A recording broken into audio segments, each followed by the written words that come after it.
Good morning and welcome to your Daily Sparks. You know, we live in a do-it-yourself society. That's why Bunnings is so popular.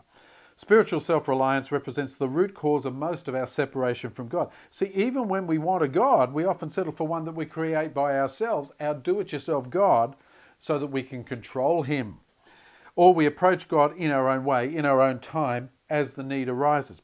However, most of the time we simply choose to idolize things and people as our handy little kind of God substitutes, our do-it-yourself God. But do-it-yourself spirituality possesses only the power that we give it. We're in charge, but we're hardly God. People say, is God going to judge me? I say, why are you asking me for? Why don't you ask Him? And He'll tell you the truth. Jesus responded to the perennial quest for a manufactured God with a pointed invitation. He says this: God is spirit and His worshippers must worship in spirit and in truth, in John 4:24. Now we can be like Micah in the Old Testament, in the book of Judges, and assume that we can shape and manipulate God to our own ends. And so many people do this. Listen to this, Judges 17, verse 5. And the man Micah made a shrine, and he made an ephod and household gods, and he ordained one of his sons, who became the priest.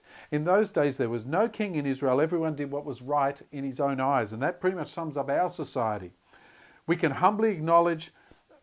we can either do that and create our own God, or we can humbly acknowledge our desperate and constant need for God to reveal Himself by His Word and by His Spirit. So what lessons for your spiritual life does doing yourself gods teach you? How would you describe the God that you worship? Have you made Him into the image that you prefer, or are you worshipping the King of Kings and the Lord of Lords? I tell you, this world is full of people who are saying, well, in my opinion, God should do this. In my opinion, your opinion don't count for nothing, mate. God's opinion is the one that matters.